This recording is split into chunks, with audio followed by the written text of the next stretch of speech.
Muy bien, buenos días otra vez. Vamos a empezar entonces con nuestra clase de procesal civil general, hoy siendo martes 11 de agosto, 207 cumpleaños de Antioquia.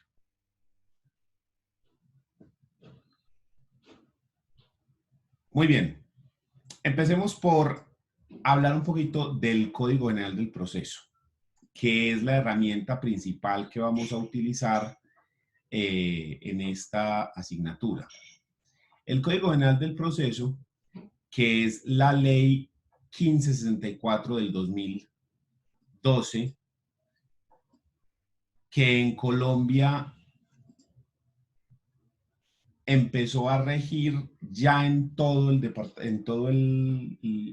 territorio del país a partir del 1 de enero del 2016 por un acuerdo del Consejo Superior de la Judicatura, porque cuando salió el código, como el código general traía un cambio significativo frente al Código de Procedimiento Civil anterior, que era del 70, en el cual había un sistema escrito, que los procesos todos se llevaban por escrito, donde no había audiencias orales, excepto en los procesos verbales. Y este código cambia y viene a introducir el proceso oral y por audiencia, similar a lo que hemos visto tantas veces en películas con el sistema anglosajón norteamericano, sin incluir jurado, que esa es la gran diferencia del sistema norteamericano con el sistema colombiano, donde no hay jurado de conciencia. Pero se celebran audiencias orales. Entonces, ese sistema nuevo, oral, implicaba unos cambios estructurales jodidos. ¿Qué? Hacer salas de audiencias. O sea, usted antes iba a un juzgado y era haga de cuenta ir a la sala de docentes. ¿Sí? O sea, una sala de docentes, pero más pequeña, con 4 o 5 escritorios. Así tal cualito era un juzgado y nada más. Entonces usted tenía una audiencia, entonces usted se sentaba así como algunos de ustedes que se han sentado, por ejemplo, conmigo ahí en el escritorio al lado, a hacerme alguna pregunta o algo. Así, usted se sentaba ahí al lado en una silla para una audiencia, para una recepción de un testimonio. Entonces se sentaban los abogados y el señor ahí al lado en el escritorio. Y entonces le iban preguntando y la persona iba copiando ahí en el computador. ¿Cuál es su nombre? Daniel Opera Díaz. Daniel Opera Díaz. Edad, tan, tan, tan. ¿Qué estaba haciendo usted el día tal? Yo estaba, y le iban copiando. Así, todo era escrito. Entonces yo tenía que decir algo, por ejemplo, presentar mis alegatos de conclusión, los mandaba por escrito. ¿Sí? La sentencia llegaba pues todo. Entonces esto generó un cambio porque había que hacer una sala de audiencias. Eso no se había visto nunca, al menos acá pues. Entonces, la construcción de las salas de audiencia, la capacitación de los jueces, la adquisición de los sistemas para grabar, los muebles, todas esas cosas llevó un tiempo. Entonces, desde el 2012 que fue proferida la ley hasta el 1 de enero del 2016, solamente se pudo implementar hasta ese día, o sea, 4 años después, pues, la cosa. 3 años y puntica porque no salió el 1 de enero del 2012. Pero Pero eso, la demora de que fuera la implementación del código no fue porque venía ya con los mismos procesos del código pasado. Entonces, para poder implementar estos tendrían que cerrar primero los que venían con el código de atrás, pues, o sea, los no, procesos no, que pero venían. no necesariamente porque usted puede hacer dos cosas cuando llega una ley. De malas todo el mundo y hay nuevo código y de malas como un berraco, o llegar y decir, los procesos viejos se terminan con el código viejo y los procesos que empiecen a partir de hoy, nuevo procedimiento. ¿Sí? Entonces usted podría tener los dos sistemas, que fue lo que pasó, por ejemplo, con la ley 906 y la ley 600, que son los códigos de procedimiento penal, ¿sí? Que los dos empezaron. Entonces los que estaban en ley 600 se terminaron en ley 600 y los que estaban en 906 se terminaron en 906, ¿ya? Pero ese no fue el problema. El problema es que el código no estaba rigiendo en Colombia, o sea, en todas partes se seguía utilizando el código de procedimiento civil, pero para todos los procesos, incluyendo los nuevos, teniendo el código proferido. ¿Por qué? Porque es que no había cómo hacer las audiencias. O sea, un juzgado, así como la sala de docentes que le digo, ¿en dónde iban a hacer las audiencias? No tenían. Y fuera de eso no sabían tampoco cómo hacerlas, no estaban capacitados los jueces. Entonces se hizo una inversión importante del Estado para hacer esas salas de audiencias. Por ejemplo, en los juzgados, cuando yo hice la práctica en los juzgados de Envigado, que fue en el 2010, fue como de febrero, más o menos en febrero, marzo, abril, en esos meses del 2010, yo hice la práctica en el juzgado primero civil municipal de Envigado. Y ese juzgado era el doble de grande. Después, ¿qué hicieron? Cuando se hicieron las salas de audiencia, partieron el juzgado en dos, lo cortaron la mitad del espacio, como decir, crear aquí una pared en la mitad de esta pieza, y acá estaban los escritorios de la gente, y para este lado pusieron la sala de audiencias y le hicieron una puerta hacia afuera. Y eso es lo que se hizo. Y en Medellín también se hizo la misma cosa. Y así en todo Colombia. Hasta que el 1 de enero del 2016 ya el Consejo Superior de la Judicatura dijo, bueno, ya, el que pues se pudo reformar, y el que no se pudo, pues no se pudo de malas, pero ya a partir del 1 de enero ahora sí entra a regir en todas partes. Porque había lugares donde ya había empezado a regir y había lugares donde no. Entonces, por ejemplo, en Medellín, listo, sí, ya estaba todo listo, entonces ya podía regir, pero entonces, digamos, en Andes no, porque no se había hecho. ¿Sí me entendés? Entonces, teníamos lugares de Colombia donde sí se aplicaba y otros lugares donde no se aplicaba y así. Entonces, a partir del 1 de enero del 2016 sí dijeron, bueno, sale, ya, ahora sí, todo el mundo. Y desde eso para acá empezamos a trabajar con el Código General del Proceso. El Código General del Proceso, como todos los códigos de Colombia, está organizado de la siguiente forma.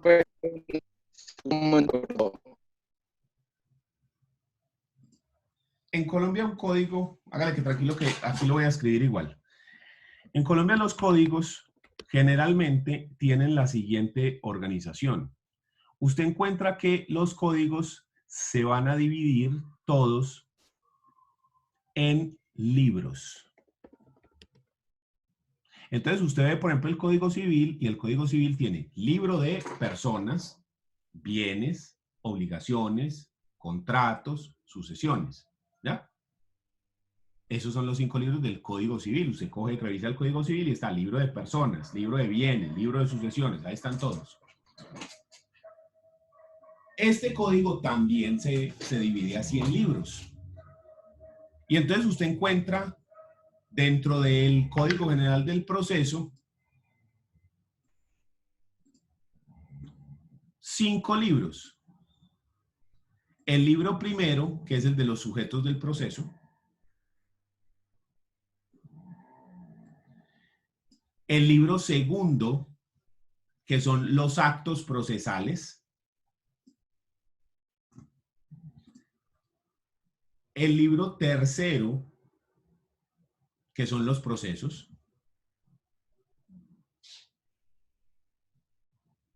El libro cuarto, que es el de las medidas cautelares y cauciones.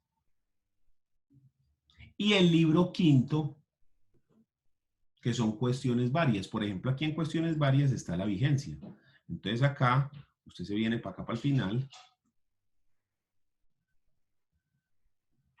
Y entonces, mira que aquí esto es lo de la vigencia, lo que decíamos. La vigencia de las disposiciones establecidas en esta ley por las siguientes reglas, corregido, los numerales, a partir de la promulgación de esta ley. La prórroga del plazo de duración del procedimiento prevista en el artículo el Consejo Superior de la Judicatura dispondrá lo necesario para que los expedientes del proceso o asunto en los que no se hayan producido actuación alguno de los últimos 2 años anteriores, en los artículos a partir del 2012, a partir del 1 de julio del 2013 corresponderá a los artículos a partir del 1 de enero del 14 tal cosa, y así. O sea, tenía una vigencia escalonada. Y no en todas partes de Colombia, sino donde hubiera las condiciones. Entonces aquí tenemos los 5 libros: sujetos del proceso, actos procesales, procesos, medidas cautelares y cauciones y cuestiones varias. A su vez, cada libro se va a dividir en secciones.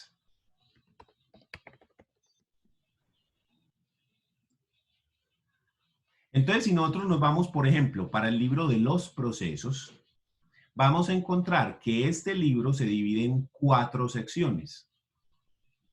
La sección 1 son los procesos declarativos. La sección 2 son los procesos ejecutivos, pues o el proceso ejecutivo porque es uno solo, no son varios, como en el Código de Procedimiento Civil anterior, donde sí había varios procesos ejecutivos, aquí es un solo proceso ejecutivo. La sección 3, que son los procesos de liquidación, y la sección 4, que son los procesos de jurisdicción voluntaria. Estos son los 4 clases de procesos que trae el código: declarativos, ejecutivos, liquidatorios y jurisdicción voluntaria. Son los 4 tipos de procesos que trae el código. Entonces está en la sección primera, sección segunda, sección tercera y sección cuarta. Las secciones de los códigos, a su vez, usted va a encontrar que las secciones se dividen en capítulos, perdón, en títulos.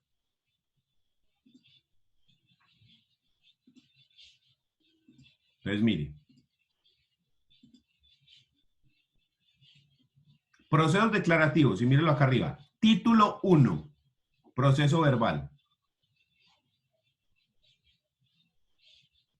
Entonces, esas secciones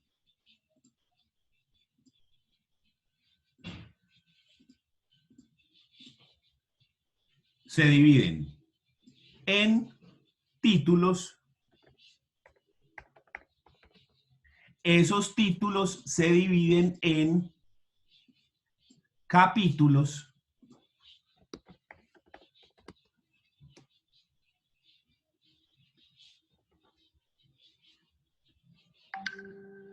Y los capítulos se dividen en artículos. Entonces tenemos, los códigos se van a dividir en libros, secciones, títulos, capítulos, artículos. ¿Por qué es importante conocer esto? Para que usted se ubique más fácilmente en el código, para que usted sepa encontrar más fácilmente las cuestiones en el código.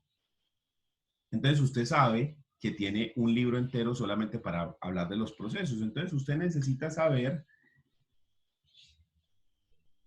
cómo se hace la audiencia de instrucción y juzgamiento del proceso verbal. Entonces usted dice, del proceso verbal, entonces me tengo que ir para el libro de los procesos, para la sección de los procesos declarativos y para el título de proceso verbal. Y ahí dentro de ese título encuentro la audiencia de instrucción y juzgamiento. Miremos si eso sí es cierto.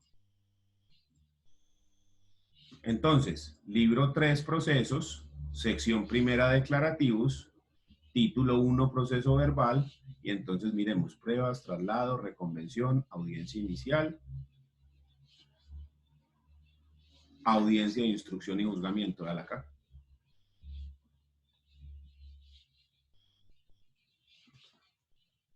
Entonces, así me ubico yo más fácilmente.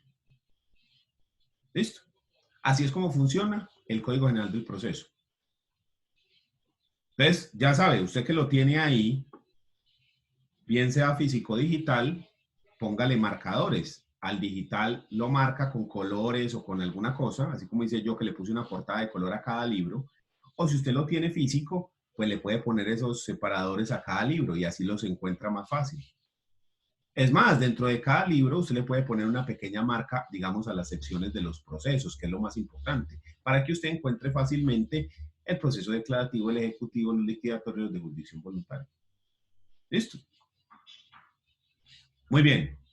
Ahora sí, metámonos entonces a hablar ya en materia de este tema. De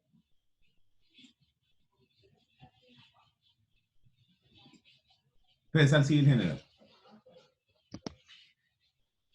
¿Qué características tiene este Código General del Proceso? Este código tiene como características principales las siguientes. Que el juez es visible y transparente en la función judicial. ¿Cómo así? Lo que le digo, antes usted ni siquiera sabía quién era el juez, porque como todo el proceso era escrito, entonces yo mandaba la demanda, el juez me respondía si la admitía, luego mandaban la contestación, yo mandaba los memoriales, mandaba las pruebas, el juez mandaba la sentencia, yo mandaba la apelación. Yo ni siquiera lo conocía, ni siquiera sabía quién era. Ese documento lo podía hacer cualquier persona. Cuando yo trabajé aquí en el Juzgado Primero Civil Municipal, entonces me dijeron, vea, redacte estas sentencias. Entonces yo cogía y hacía las sentencias, las hacía, las imprimía y las pasaba uno al juez. El juez las revisaba y las firmaba. ¿Quién hizo la sentencia? Vea, aquí este pechito. No me había ni graduado todavía, yo estaba haciendo sentencias. Sentencias de cajón, pues. ¿Qué son sentencias de cajón? Que son procesos ejecutivos en los que nadie contestaba y entonces todas las sentencias eran iguales. Entonces lo único que uno tenía que hacer era cambiarle los nombres y las identificaciones a las partes, pero todas las sentencias decían lo mismo. Pero aún así, ¿quién las hacía? Véalo aquí. No era ni abogado todavía porque no me había graduado. Esa fue la práctica para graduarme, lo que se hace en el consultorio jurídico. Entonces, el juez que se limitaba, firmaba y listo. Él sí revisaba pues que lo que estuviera uno haciendo sí estuviera bien, pero revisaba y ya. Hoy en día no pasa lo mismo, porque como el juez tiene que estar ahí, dar la cara en la audiencia y tiene que coger la sentencia y decir, entonces, por lo tanto, digo que Pedro y entonces María y ¿sí? Entonces, al dar esa sentencia de forma oral, al tener esa interacción con las partes, usted ve al juez, ve la función del juez. Hombre, que eso la hace otro man y que simplemente llega a leerlo y eso ya es otra cosa, pero al menos lo ves, pues, al menos sabes quién es el juez. Proceso oral y por audiencias, lo que les decía. Se cambia ese sistema escritural a un proceso oral y por audiencias. Un paso gigantesco. A mí que me tocó estudiar con el Código de Procedimiento Civil, que era todo escrito, ejercer en el Código de Procedimiento Civil y luego cambiar. Una de las razones por las cuales yo hice la especialización en Derecho Procesal fue por ese cambio. Porque yo estudié toda la carrera y ejercí durante 6 años, que yo me gradué en el 10, hasta el 16, con el proceso escritural. Y luego cambia, entonces yo dije, venga, estudiemos y preparémonos para este nuevo sistema. En cambio, ustedes tienen la ventaja de que lo estudian ya de una vez el nuevo, no les toca hacer ese cambio. Ese cambio implica una responsabilidad por parte de los funcionarios judiciales y de los abogados de estudiar, actualizarse para poder trabajar con las nuevas dinámicas. Proceso digital y tecnológico. Hasta hoy, con el coronavirus, no se implementó eso en forma. Porque ya ahora usted manda la demanda o la contestación por correo electrónico, se la devuelven por correo electrónico, usted manda los recursos, todo, hasta hoy. Y si no es por el coronavirus, olvídese que esto no se había utilizado. Me salté uno: inmediación, concentración y celeridad. Estos 3 son los pilares fundamentales de este código. Estas son las 3 bases en las cuales se separaron los legisladores a la hora de hacer este código. Inmediación, que el juez tenga contacto directo con las partes, pero específicamente que tenga contacto directo con la prueba.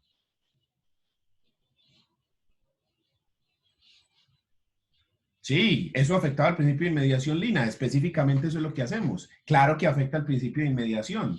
Porque si yo mando las cosas y el juez las lee, o ni siquiera las lee otro man, las lee el secretario, las lee el escribiente, las lee el primer oficial, pues ¿cuál inmediación va a haber?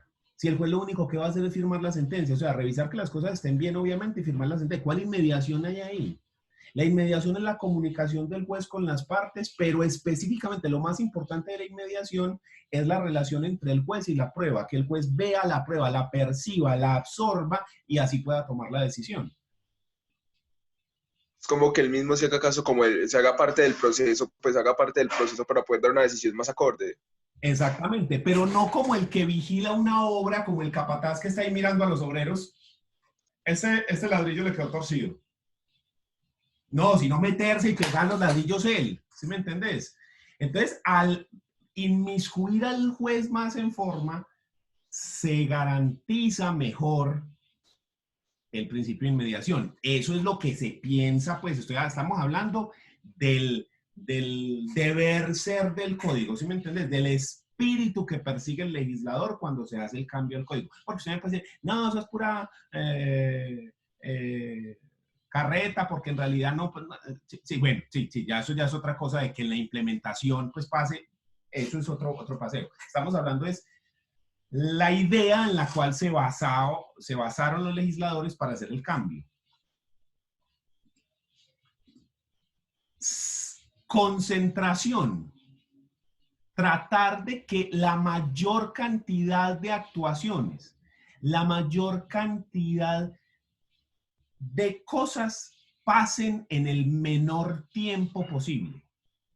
Tratar de concentrar el proceso en los menos actos que se pueda. Entonces, por eso se crean unas audiencias, como la audiencia inicial del proceso verbal, en la cual puede pasar todo. Porque ¿Me puede volver a repetir, por ese pedazo?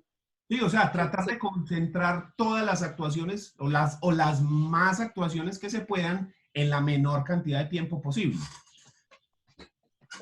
Es una aplicación del principio de economía procesal, como dice Lina aquí en el chat. Eso iba a decir yo, la economía procesal. Claro, o sea, la mayor cantidad de cosas con el menor tiempo posible, porque es que antes... Para eso es el término, pues ese sirve en el término de celeridad para que los procesos no sean tan lentos y pueda como darle... Pero no solo en la lentitud, porque el proceso puede que se demore lo mismo, pero si usted lo concentra, de pronto es más fácil resolverlo, porque mira lo que ocurría antes. Entonces, yo presento la demanda. Sí, la contestan, la admiten, se notifican. Y entonces me citaban para la audiencia del 101, estamos hablando del código anterior, que era la audiencia de conciliación. Entonces nosotros vamos a la audiencia, todos encorbatados, bien bonitos, y no se logra la conciliación. Listo, entonces nos vamos para la casa. Y a los 2 meses nos citan a una audiencia para recibir un testimonio. Entonces reciben los testimonios del demandante. Y nos vamos para la casa. Y a la otra semana, los testimonios del demandado. Y nos vamos para la casa. Eso es como ver la Champions, ¿sí? Que está el partido de ida y entonces llega el Barcelona y le gana al Napoli. Y los hinchas del Barcelona somos como muy buenos. Uy, pero sigue el partido de vuelta, men, y ahora verá, y ese equipo como está jugando y se vino el coronavirus y perdieron hasta la madre de puntos, perdieron el campeonato y uno ya es como, marica, no van a tarriar estos del Napoli, qué horror. Fran, y entonces se le ganó, y entonces uno dice, ¡ay, qué bien! Ahora sí se le ganó, muy bien. ¡Ay, y ahora viene el Bayern Múnich, hombre! Sí, entonces es extendiendo como el sufrimiento así a poquitos y a poquitos y a poquitos. De una vez resuelva la vuelta, ya, sale, ¡tin! Esa es la cuestión.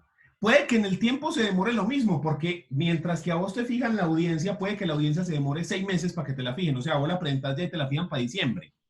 ¿Sí? Pero en mi concepto es mejor que todo salga de una y no que en los mismos 6 meses usted lleva a una audiencia y hace una cosita y luego después va a la otra audiencia y hace otra cosita y luego va otra vez y hace la cosita y luego hace la cosita y hace la cosita y así. Porque es que eso consume muchísimos más recursos. Solamente piensa en esto, en una pendejada. Los gastos de desplazamiento. ¿Sí? Llámelo pasajes, gasolina en parqueadero, lo que sea. Los gastos de desplazamiento de las personas hasta el juzgado. Solo con eso. Entonces, mire, al ir usted a 5, 6, 7 audiencias en 6 meses o ir a una sola. Es una aplicación del principio de economía procesal. Abrir la audiencia, la sala de audiencias 6 veces o 3 veces en vez de abrirla una sola vez. O sea, el espacio usted lo tiene que reservar más veces, los servicios, en fin. Entonces, es toda una aplicación de eso.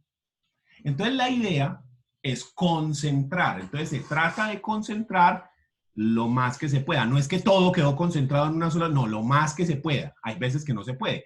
Entonces, se creó el proceso verbal pensando en eso y entonces se dio la audiencia inicial, que tiene un nombre perverso, pero más adelante vemos por qué. Y la idea de esa audiencia es que ahí salga todo, que usted hace dentro de la misma audiencia la conciliación. Lo que antes era la audiencia del 101 y usted se iba para la casa. Tan. Luego después se practican las pruebas. Y entonces antes eso era otra audiencia. Después de eso se hacen los alegatos. Y después de eso se dicta sentencia. Y después de eso se proponen recursos y el lugar a ellos. Todo en una sola audiencia. Pero entonces se crea, porque se dice, no, ¿y qué pasa si dentro de esa audiencia inicial de pronto es necesario pedir nuevas pruebas? Si el juez pide una prueba de oficio. Si se presentan 2 pruebas periciales, por ejemplo, 2 avalúos, en uno se dice que el apartamento vale 100 y en el otro dice que vale 150, entonces, ¿qué? ¿Cómo hacemos para resolver eso? Entonces el juez llega y dice, no, entonces hagamos un tercer avalúo a ver cuál de los 2 es, y el juez nombra al evaluador. Entonces, en esos casos, ¿qué hacemos? Entonces se creó una segunda audiencia, que se llama audiencia de instrucción y juzgamiento, que no se va a utilizar siempre, sino que se va a utilizar en los casos en los que en la primera no se puede usted seguir derecho hasta la sentencia, sino que toca hacer una pausa porque toca hacer nuevas pruebas. Entonces, en esos eventos se suspende esa audiencia inicial y creamos la otra audiencia que se llama audiencia de instrucción y juzgamiento. Los nombres son perversos, pues. Pero pues ese es el nombre. O sea, por excepción, nos vamos a la audiencia de instrucción y juzgamiento, como nos dice Lina. La idea es que todo se resuelva en la inicial. Entonces, esa es la concentración. Y nos falta el último, que en ese sí, pues, nos metieron los dedos a la boca, que es la celeridad. Y aquí en este sí fue la parte que todo el mundo se quedó como, no, mano, no jodas. ¿Cuál es el argumento? Que hablar es más rápido que leer y escribir. Entonces todo el mundo dice. Entonces, procesos orales, donde casi todo o gran parte del proceso se resuelve de forma oral en la audiencia, usted dice, yo digo, el juez decide, son más rápidos que los procesos escritos. Porque el proceso escrito, usted escribe, lo manda al juzgado, el juzgado lo recibe, le da conocimiento al otro, el otro escribe, el juzgado recibe y él decide. ¿Sí? En cambio aquí todo es en audiencia, le doy la palabra a usted, yo lo escuché, le doy la palabra al otro, lo escuché, decido.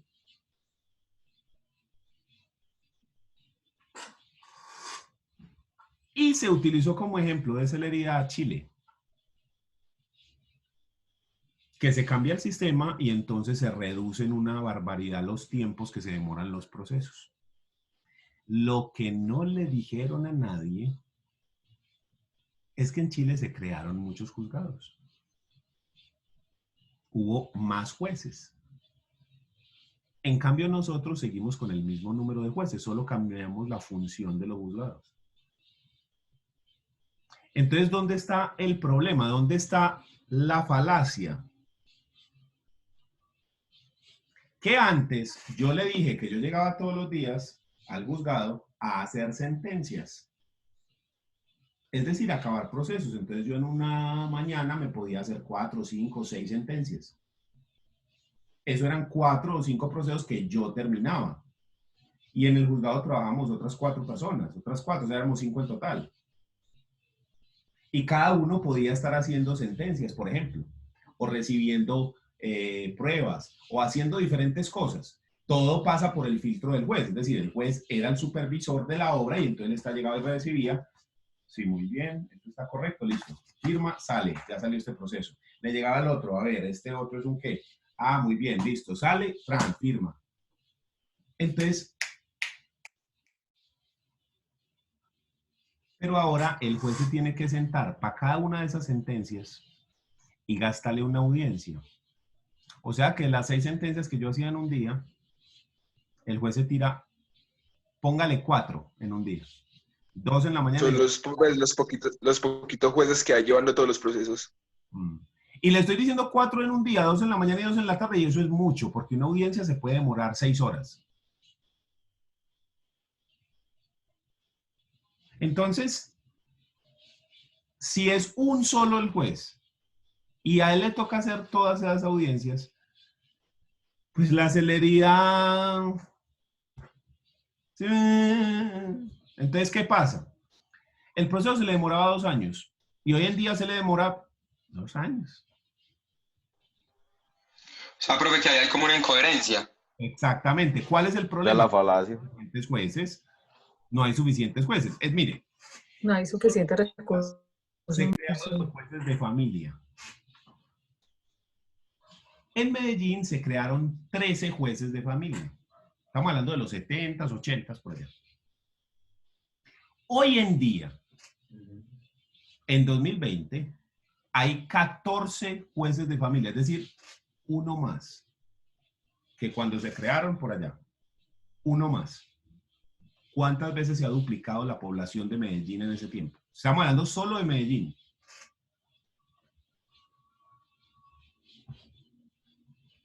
O sea, son muchísimos más personas, muchísimos más procesos y el número de jueces sigue siendo muy reducido. Entonces, el problema de la celeridad no se resuelve con volver el sistema escrito u oral, porque entonces usted me dice, no, pues entonces volvamos al anterior. No, eso no nos resuelve el problema.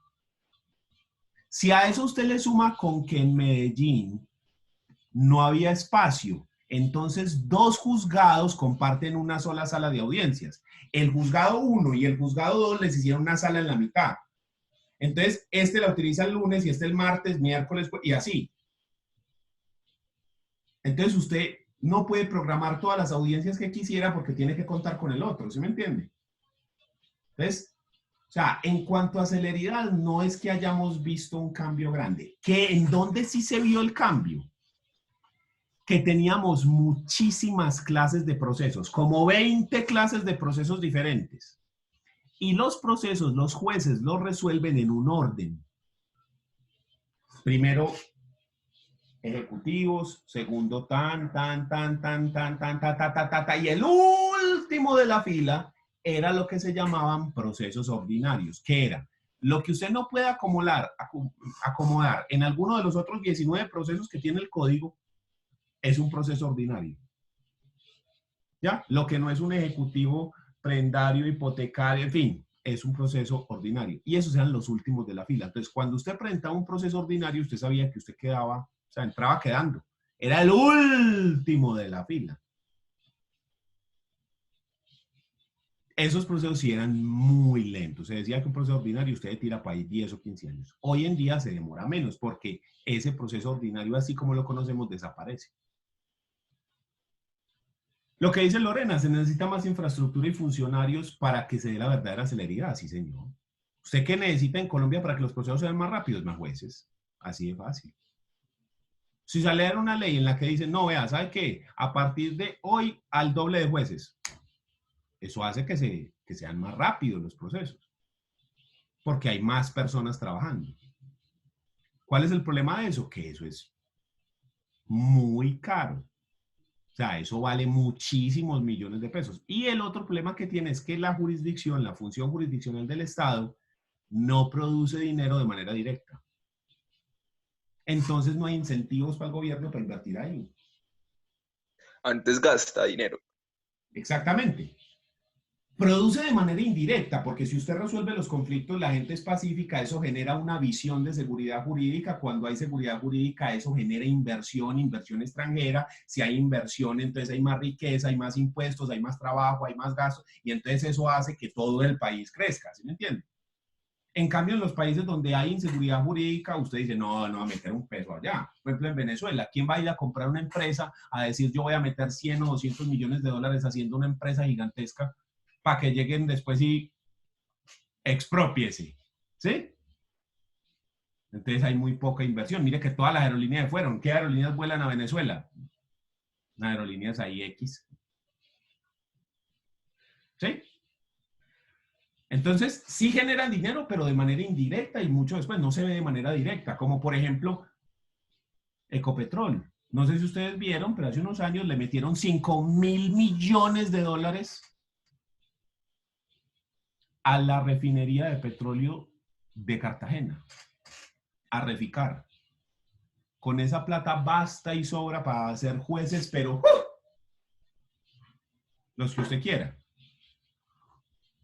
Pero es que usted le mete esa plata y eso produce más petróleo, el petróleo se vende más, ganamos más plata, ¿sí me entiende? Lo produce de manera directa, en cambio el otro no lo produce de manera directa, produce gastos de manera directa. Entonces, ese es el problema de la celeridad, no tenemos suficientes jueces, necesitamos más. ¿Cuánta gente hay en Envigado? Hay en Envigado. ¿Sabe cuántos juzgados de circuito hay? Civiles del circuito, que son los que resuelven los conflictos civiles, los conflictos comerciales, los conflictos agrarios. Y si algo no se sabe, que le corresponde a los jueces civiles del circuito. ¿Sabe cuántos hay en Envigado? Para todo Envigado. Profe, pero así es en muchos municipios. No, pues hay unos en los que ni hay, en Sabaneta no hay, en Sabaneta le tocan venir hasta acá. Y más que todo, pues por ejemplo aquí en Andes hay Promiscuos. demasiados procesos porque hay muchos corregimientos y esos son los Hay que más un resultan juez con cada chicharrones. 150.000 personas. Y ¿Un eso que juez cada Y hay uno 150.000 solo. personas o qué? sí, es un juez cada 150.000 personas más o menos. Entonces, imagínate, 150.000 personas y nosotros colombianos que somos felices agarrándonos a puñaladas en la calle. Pues, men, o sea, es que nosotros generamos conflictos solamente por existir. ¿Sí? Sí, es que acaso nosotros somos como los japoneses o como los noruegos que son ahí callados. No, nosotros somos como chisparosos. ¿Sí o no? Entonces, mire el asunto. Profe, y la otra cosa de lo que estabas hablando ahorita, de todo ese dinero en la refinería, es en esto de Reficar. Ahí la mayoría de dinero se desvió.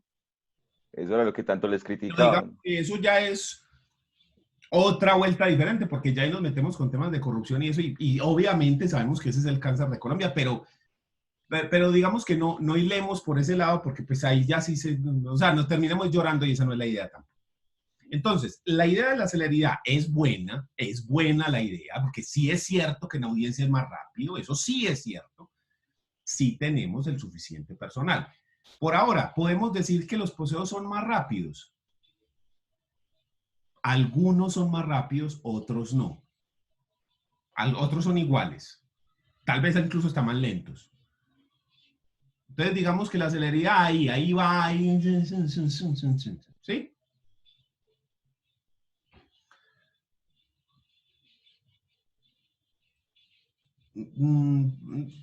Supongo que Manuela dice si la lograran privatizar, no politizar, sino privatizar. Pues claro, lo que pasa es que cuando usted privatiza algo, o sea, cuando algo es de la empresa privada, pues la empresa privada quiere invertir porque va a recibir. ¿Ya? Yo invierto para recibir. Nadie va a invertir para no recibir. O sea, el único que hace eso es el Estado, porque el Estado invierte en lo social, porque el Estado siempre recibe de todos los hombres, de todas las personas que pagan impuestos. Todos nosotros, todas las personas de Colombia pagan impuestos. Entonces, pues todos los que están obligados a pagar, me refiero. Entonces, el Estado sí puede invertir en cosas que no generan beneficio. ¿Ya? Sí, o sea, Lina nos habla de que la conciliación y esas cosas ayudan a descongestionar. Sí, es que los métodos alternativos de solución de conflictos, como la conciliación, el arbitraje, la transacción, etcétera, el origen de esos métodos alternativos es descongestionar la justicia. Entonces, ¿qué es lo que uno hace? Usted tiene el proceso ordinario, entonces usted le dice a la gente, hombre, vos podrías sacar el proceso de ahí que lo resuelva otra persona, resolverlo de una manera diferente, más rápido. Entonces, algunas personas resuelven así. Entonces, está la conciliación, está el arbitraje, está la transacción, la mediación, la amigable composición. Todos esos métodos alternativos, ¿cuál es la idea? Resolver los conflictos por fuera del juzgado para que haya menos conflictos en los juzgados. Y entonces cogemos la conciliación y la volvemos un requisito para que usted pueda ir al juzgado. ¿Cuál es la razón de ser de que usted tiene que ir a conciliación antes de poder demandar? Que la gente primero intente resolver el conflicto y de 100 procesos, si usted resuelve 20, quiere decir que al juzgado ya no llegan 100, sino que llegan 80, 20 procesos menos, que usted los resolvió antes de llegar al proceso. Entonces eso le quita carga a los jueces, le quita carga, le quita carga. Esa es la idea. No, claro, o sea, la privatización no es viable de un servicio como la justicia, porque la idea de la justicia es resolver el conflicto de la gente para evitar la violencia. Entonces, si vos cobras, como ocurre en el arbitraje, por resolver el conflicto va a haber personas que no resuelvan el conflicto de esta manera pacífica, sino que lo resuelven ellos mismos, por sus propias manos. Y eso antes que genera más violencia. Entonces, por eso es que no se puede privatizar la justicia. Usted tiene medios de solución de conflicto privados, ¿sí? Como la conciliación en centros de conciliación privados, el arbitraje en centros de arbitraje privados, incluso la misma transacción. Pero eso es una opción que tienen las personas. Si usted privatiza la justicia, entonces todo mundo que necesite resolver un conflicto le tocaría pagar lo que el privado estime que vale el servicio. Y si usted no tiene, Entonces, ¿qué? O no resuelve el conflicto y se queda con él, o lo resuelve usted por sus propias manos. Y entonces eso es lo que genera violencia, genera problemas. Si usted mira la historia de Colombia y usted mira el origen de las guerrillas, de las FARC, el ELN, los paramilitares, etcétera, casi todos esos grupos surgen como respuesta a un problema social al cual el Estado no pudo dar una respuesta o una respuesta efectiva. ¿Sí? Entonces, por ejemplo, los campesinos se sienten así, entonces crean la guerrilla. Luego los terratenientes y demás sienten que el Estado no les da protección frente a ese ataque, entonces Crean los paramilitares. Incluso mire la oficina de Envigado, ¿cómo surge? Los más... La oficina de Envigado surge como una oficina de cobranza. Entonces yo, en el juzgado no me dan respuesta a una deuda, y entonces viene un privado y me dice, yo le cobro ese dinero. A mí no me importa saber cómo, a mí me interesa que me paguen la plata, porque yo con eso vivo, con eso como, ¿sí? Entonces yo voy donde el privado que me dice, sí, yo le cobro la plata. Entonces, ¿sí me entendés? Se genera una problemática, no se le da una respuesta efectiva, la gente toma justicia por sus propias manos. En cambio, si usted mira estados donde la justicia es muchísimo más eficiente, usted se da cuenta que se reducen esa clase de fenómenos. ¿Por qué? Porque la gente no tiene la necesidad de tomar la justicia por sus propias manos porque tiene una respuesta efectiva al conflicto en la jurisdicción. Entonces, eso es clave. Si los jueces funcionan bien, el Estado funciona bien. Pero sí me refería a politizar, porque los recursos nacionales están siendo destinados para ellos propios. Bueno, sí, en eso sí, pero ahí estás metiéndote con el tema de corrupción, que sí nos podemos meter ahí. Sabemos que la corrupción es el cáncer de Colombia, o sea, por cada 10 pesos en Colombia se roban 14. De eso estamos de acuerdo, pues todos, ¿cierto? Nadie aquí va a decir que no. Hace poquito quedamos con el país más corrupto del mundo entre estas y aquellas, pues. Pero no lo miremos tan triste, pues, porque si no, lo que le digo, nos ponemos a llorar, entonces no miremos eso por ese lado. Sí, y no nos metamos con ese tema ahí, porque pues lo que te digo, no, ahí nos quedamos ahí hablando mal y tampoco esa es la idea. Porque al fin y al cabo tenemos que vivir aquí, pues, al menos yo no tengo sino esta nacionalidad, si tuviera otra, pues ya uno diría, pues si aquí se jode mucho la cosa me voy, pero yo no, entonces al menos a mí me toca vivir en este pedazo del mundo, entonces venga a ver cómo lo hacemos, a ver al menos alguna cosa, ¿ya? Entonces, bueno, esa es la función, entonces mire, celeridad, concentración, ese sí se hizo muy bien, ¿sí? E inmediación. Sí, bien, sí. Bien. ¿Listo? Esos fueron los 3 pilares en los que se basó el código. Bueno, ya sacamos nuestras conclusiones de eso.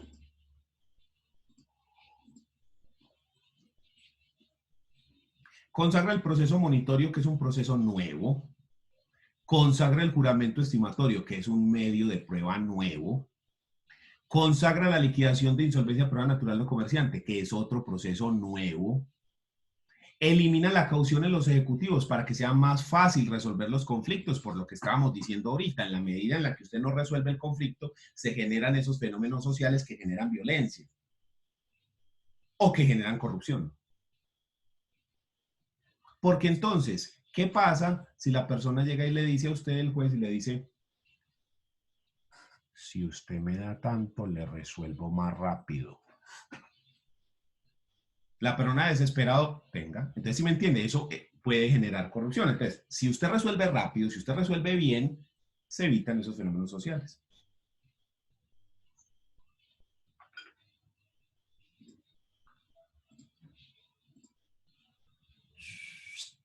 Efectiviza la confesión ficta. Dictamen extraproceso con exposición en audiencia, que usted puede hacer dictamen pericial, que es un medio de prueba antes del proceso. No tiene que llegar al proceso, que el juez nombre el perito y luego después ir a la audiencia y controvertir el asunto. Usted puede hacer eso antes y llegar a la audiencia de una vez con el peritaje. Y entonces eso hace que sea más rápido. Interrogatorio de parte con careo. No lo recomiendo nunca. Esto me parece a mí peligroso, horrible, inmundo esa práctica, pero ahí está. Si alguna vez usted vio ese inmundo reality, protagonistas de novela, usted recordará que hacían es que el cara a cara. Y entonces se paraban los dos así frente a frente y decían, es que yo te amenazo porque cualquier estupidez. ¿Sí? Básicamente eso es el careo. El careo es que yo pongo las dos personas frente a frente y le digo, David Muñoz, ¿usted por qué dijo en su interrogatorio que no conoce a Daniel Lopera? Si Daniel dice que sí. Sí, yo lo conozco a usted. ¿Cómo que no? Si trabajamos juntos, ¿Sí? Entonces usted pone las dos personas frente a frente. Eso es horrible porque eso fácilmente se sale de madres y se arman ahí unos aperocos que ni les cuento. ¿Sí? Entonces, sí, lo de la prueba trasladada línea también existía antes, pero digamos que ahorita también hay y se utiliza más. Inspección judicial también por medios tecnológicos. La inspección judicial implica que el juez se desplace hasta el lugar de los hechos, se desplace a la finca y diga, a ver, ¿cuál es el lindero, pues? A ver, mire que acá va y y mírelo ahí tal cosa. Pero ¿qué pasa si el juez entonces no se puede desplazar? Entonces nos dicen, bueno, hoy en día que hay medios tecnológicos, pues ¿por qué no hacemos una videollamada y le vamos a decir, ¿cuál es el juez? Mire, señor juez, vea, ese es el lindero, vea, si lo ve ahí, vean, mírelo acá. Y este de acá es el árbol, véalo, este es el árbol que dice aquí, vean. Entonces mire que acá en estas, para que el juez no se tenga que desplazar. Entonces, utilización de más de esos medios tecnológicos. ¿Eso reemplaza la comisión? Sí, sí podría reemplazar la comisión, podría. Pero, lo que te digo, hemos sido demasiado reacios en Colombia para aplicar la tecnología a los procesos. Hoy en día, con coronavirus y todo, los expedientes se manejan solo en físico. Todos ustedes han escuchado la toma del Palacio de Justicia en 1985, ¿sí o no? Todos hemos escuchado alguna noticia alguna vez sobre eso.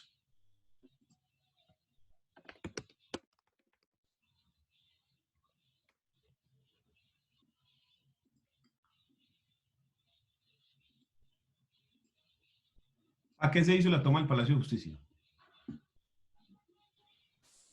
Para destruir los archivos que Pablo tenían Escobar. sobre los extraditables y Pablo Escobar. Para destruir los archivos de extradición. Contra los A narcotraficantes. esto le echaron candela para eso. Porque usted quema el juzgado y pues el expediente que estaba ahí. Que quemaban todas las pruebas. Sí, o sea, No era tanto y porque ese hicieran la extradición. expediente, y eso se quema ya y se perdió. 2021.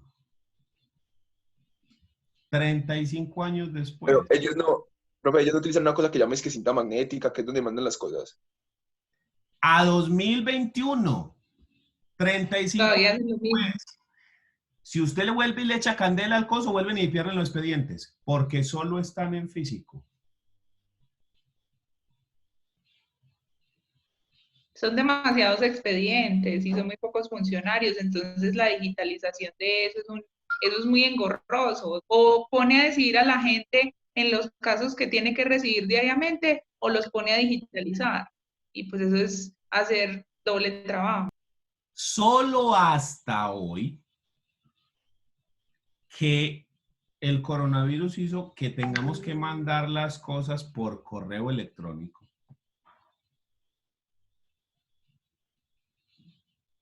Se empieza a construir el verdadero expediente electrónico.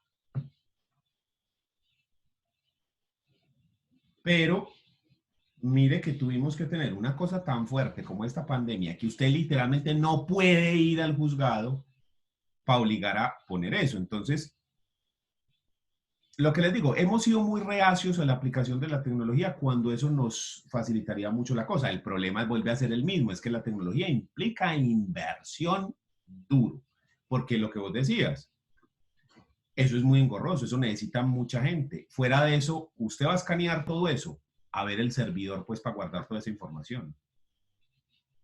Sí.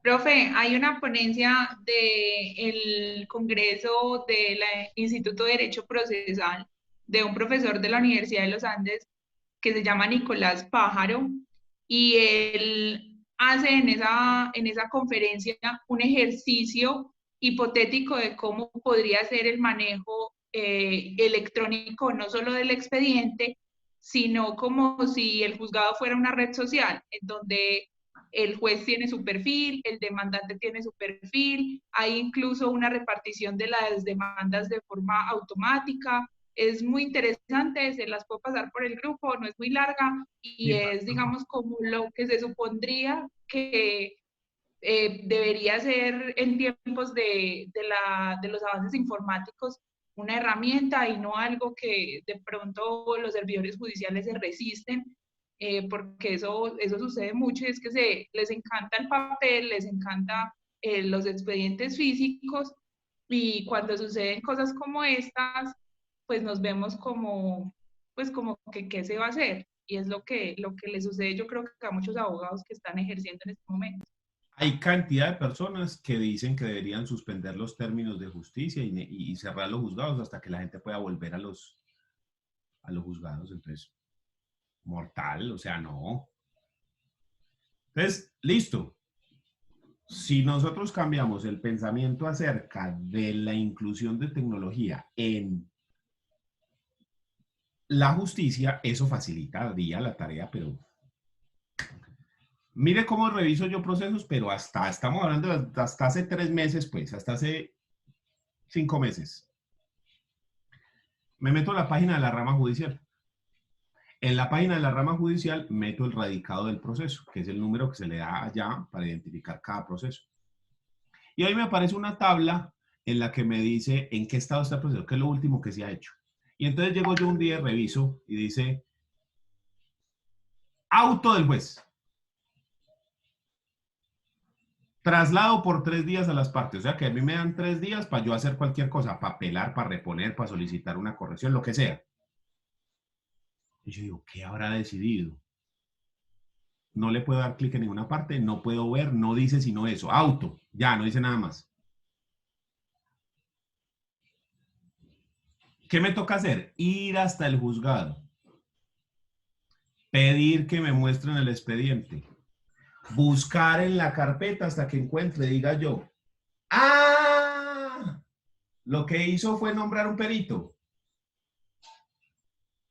Ah, muy bien. ¿Sí? Pero estamos hablando de hace 5 meses, pues. No estamos hablando del 80, estamos hablando de hace 5 meses. Eso me tocaba hacer a mí. Entonces, adivine por qué las personas generalmente no cogen procesos, a menos de que sean procesos muy buenos, de muy buenos honorarios y con gastos en otras ciudades. Porque si pasa eso y el juzgado es de Cartagena, ¿cómo hago para ir a revisar el juzgado? ¿Sí? Sobrecosto, mucho sobrecosto. Exactamente. En cambio, si usted le da clic, tan, y le aparece ahí, pan, ya, resuelto el problema, ¿sí o no? Pero eso, ¿cómo se empezó a dar? A la fuerza con esto, con el coronavirus, a la fuerza, a las patadas, mijo. Si no se da así, olvídese. Pasaban otros 30 años y nada. Entonces, al menos algo bueno podemos sacar de esto, que se empiece efectivamente y verdaderamente a ver ese expediente electrónico. ¿Listo?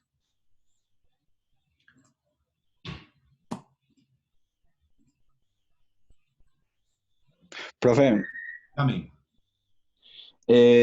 por ejemplo, yo me he colocado también a investigar un poquitico sobre la rama, dentro de la rama judicial, y ya tuvieron hasta que crear correos institucionales de la rama judicial en el cual pudieran recibir las cosas, y eso es un complique con la página porque literalmente la hicieron súper complicada, que hasta a mí me da dificultad manejarla. Y es algo, y es bacano ver cómo dice, dividieron todo en, coloca. Pues juzgado de circuito de tal lugar, tal es el correo, tal es el número, y es así todo, y es pura información. Sí. Eso es algo que hasta complica. Vea, yo tengo que revisar un proceso. Mire, yo les muestro cómo se revisa un proceso hoy en día. Suponiendo que la página nos abra pues a una velocidad decente. Profe, porque antes uno podía revisar los procesos, pero incluso había que ir al juzgado porque muchas veces no se actualizaban, entonces Ah, habían hecho una actuación y todavía esa actuación no estaba ingresada en el sistema. sí, entonces vea, esta es la página de la rama judicial. Entonces yo, para revisar un proceso, me toca meter aquí, luego le doy aquí donde dice abogados. Listo. Y ahora le tengo que dar aquí donde dice servicios. Y ahora le doy en servicios, consulta de procesos. Vamos. Profe, ¿y por qué no se mete por TIVA de una vez? ¿No es más rápido? No, pero pues le estoy mostrando desde el principio, pues. Mm. O sea, todo el procedimiento completo, pues, para revisar.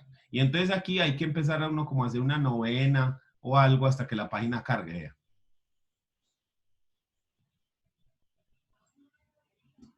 Dejémoslo ahí, continuemos y apenas cargue les muestro el resto. Profe, es que incluso yo sé que estamos en procesal civil, pero por ejemplo, el código, el CEPACA, dice que las entidades públicas deben tener una sede electrónica, no solamente una página de internet, sino Ah, una sede electrónica. Entonces, eso es una falla que tiene la institucionalidad, en este caso, por ejemplo, la rama judicial en general, y es que tiene una página de internet, pero, pero eso no es suficiente, porque lo que realmente necesita el usuario, dígase un abogado o de la misma, pues un ciudadano cualquiera, es que lo atiendan. En este caso, en estos casos de pandemia, pues se cierran los juzgados y la gente queda pues sin saber a dónde es que tiene que acudir o cuál es la dirección electrónica, porque no hay una sede electrónica de la rama judicial, ahí es una página de internet. Por cierto, acabo de abrir. Entonces aquí usted tiene consulta de proceso nacional, entonces vea, tin. Y aquí otra vez empieza la otra novena. Profe, pero en lo que dice Lina se vuelve a la misma conclusión, hay que invertir y eso es lo que no, pues lo que no hay en este momento. Todas las páginas web requieren de bastantes ¿Y recursos. por qué esas páginas son lentas? Porque el servidor que está pagando no soporta tanto tráfico. Y como hoy en día todo el mundo no puede ir al juzgado, sino que todo el mundo tiene que revisar aquí, entonces muchas personas a la vez utilizando el servicio, entonces lo que hace los servidores es que pone la gente en cola, ¿sí? Entonces usted le va cargando a medida que las personas van saliendo así. ¿Por qué YouTube no le pasa eso? Porque es que YouTube es de Google que tiene miles de millones de dólares invertidos ahí, pero miles de millones de dólares. Entonces tiene unos servidores brutales que por eso es que usted se mete a YouTube y eso es así. ¿Sí? Y estamos hablando de que YouTube tiene, pero unas cantidades de información estúpidas. ¿Por qué? Porque se le hacen unas inversiones muy fuertes. Sigamos con esto, terminemos esta diapositiva y les muestro el otro, no ha cargado todavía la página. Fortalecimiento del juez civil municipal porque se aumentaron las cuantías, que lo vemos más adelante. El juez que falla es aquel ante el cual se alega, porque antes a usted le podían cambiar el juez varias veces. Pero acá en el código se pone una restricción y se dice, a usted le pueden cambiar el juez varias veces, pero el juez que escucha los alegatos de conclusión tiene que ser el mismo que falla. Si usted da los alegatos de conclusión y por cualquier circunstancia el juez se retira, se muere, lo echan, lo que sea, toca volver a repetir los alegatos de conclusión para que él pueda fallar. Si no, es el mismo juez, no se puede fallar. Entonces, eso al menos te da una garantía otra vez con el tema de inmediación, ¿ya? Fallo en audiencia o sentido del fallo, tratando de que todo sea más rápido. Y contestar la demanda con una estructura específica. Todas estas son las características novedosas que trae este Código General del Proceso. Esas son las cosas nuevas que tiene. Profe, ¿me repite las dos últimas, porfa? Fallo Sí. en audiencia. Vea, nada que carga esta berraca. Contestar demanda con estructura. Y contestar la demanda con estructura. Véalas ahí.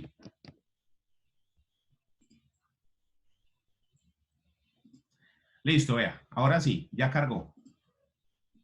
Entonces tiene le sale uno esta página. Entonces usted aquí busca Medellín. ¿Sí? Y aquí busca el juzgado. ¿Qué juzgado? En este caso vamos a revisar uno que está en el Tribunal Superior de Medellín, en la segunda instancia, en sala civil, que se dio la sentencia y yo pedí una aclaración o corrección del fallo. No me acuerdo del radicado, entonces lo voy a poner por el nombre de las personas. Entonces usted le da aquí por nombre o razón social. Y entonces aquí dice, tipo de sujeto, el demandante, que es mi cliente. Persona, natural. Y el señor se llama así. García Ateortúa. García. Hay que correr esta pestañita y le damos aquí consultar. Y es este que está acá abajo. El 15 de julio, un memorial que mandé yo solicitando aclaración y o adición. Y hasta el día de hoy, 11 de agosto, no han dicho nada. ¿Ya? Sí, entonces, esta es la historia. Entonces, mire, por ejemplo, acá. Confirma sentencia, condena en costas, Yo quiero mirar la sentencia. ¿Aquí qué? Graves. Aquí lo ideal sería que hubiera aquí como un link o algo, ¿sí? Para yo descargarla directamente. Pero lo bueno es que como esto se dio dentro de la pandemia, entonces me dicen, si la quiere descargar, vaya acá. Yo no le puedo dar clic, me toca copiar y pegar, ¿sí? Mira, si quiere descargarla, vaya acá. O escriba un correo acá. Todo esto es porque se dio en pandemia. Si no, era como esto. Admite recurso en el efecto suspensivo, pero no dice nada más. Auto que resuelve, prorroga término, pero a ver el auto. Ni idea. ¿Sí? Así es como revisa un proceso. Profe, trasladada, me pueden muy arcaico. Sí, es bastante arcaico, muy poco amigable para el usuario. Más que arcaico, es como muy poco amigable. Mire la cantidad de clics, la cantidad de cositas. O sea, si usted no tiene a alguien que le dice, dele clic ahí. Ve, ahora aquí, dele clic ahí. Ahí es donde usted pone esto. Aquí es donde usted pone lo otro. ¿Sí? Entonces, mire, aquí yo quiero hacer otra consulta.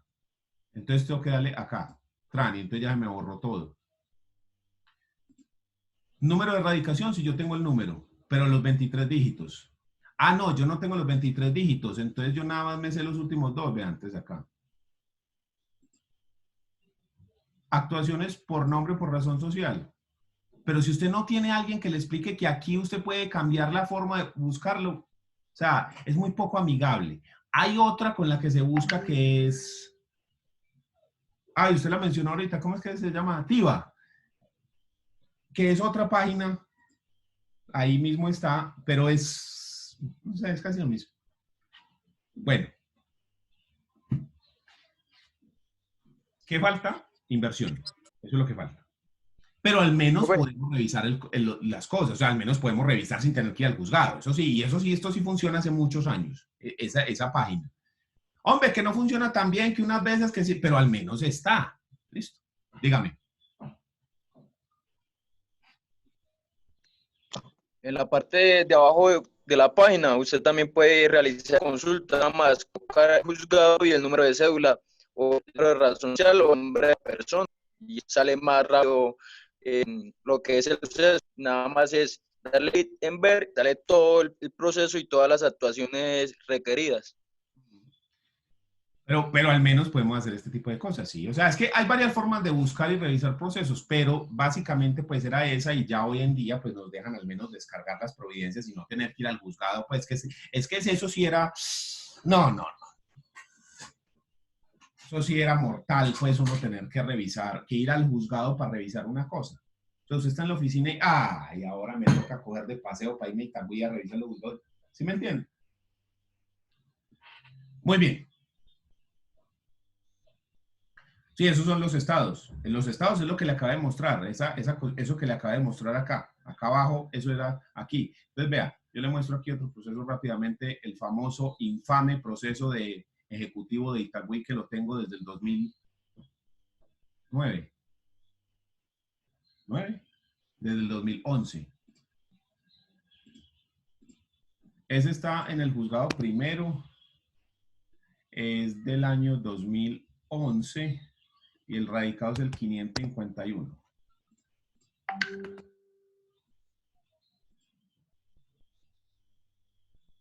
Hágalo acá. Este es el infame proceso de ejecutivo de Itagüí, que yo he contado historias y si no las he contado, espérese que se las voy a contar. Se presentó el proceso el 9 de noviembre del 2011. El otro año cumple 10 añitos. Empezó con el Código de Procedimiento Civil y luego me lo cambiaron al Código General del Proceso. Este procesito ha sufrido 2 códigos. La última actuación... Profe, el cliente aún vive. Sí. La última actuación la pedimos el 11 de marzo, que solicitamos dar trámite a una adjudicación de bienes y nada. Entonces, mire, por ejemplo, aquí, el despacho de sueldo ordena que por secretaría se realice la liquidación y hábelo pues. ¿Sí?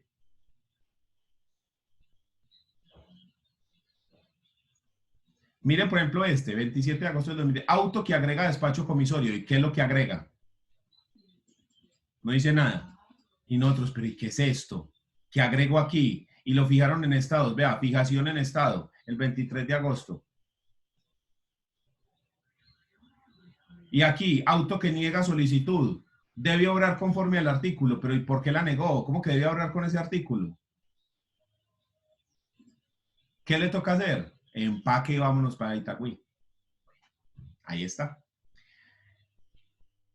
Pero al menos hay la página, pues, al menos uno podía revisar, porque antes de que existiera la página, existían unos... Al menos ya sabía que estaba en estado, si no perdía la ida hasta allá.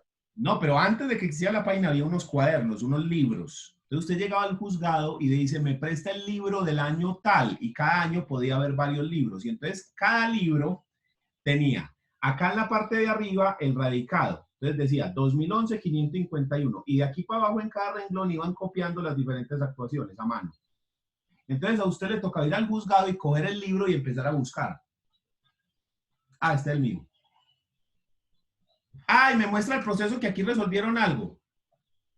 A cada juzgado. Entonces, si usted tenía procesos en Envigado, en Itagüí, en Medellín, entonces usted iba a Envigado, iba a cada uno de los juzgados a revisar el librito del primero, del segundo, ta, ta, ta, ta, ta, ta, ta, ta, ta, ta, ta. O sea, era... Uno no sabe cómo ejercían. De correría por los juzgados. Exactamente, uno no sabe cómo ejercían antes. Ya con la página uno es como... En Cicla, para gastar gasolina era. No, pues si usted se imagina, Rigoberto Urán, eran unos abogados con unas de putas piernas así. Sí. Pero lo que le digo, es, digamos, o sea, son cosas bien que se han cambiado, y ya con lo del COVID. Muy bien. Clases de procesos. Dejemos ese punto atrás. Clases de procesos. Nuevo título.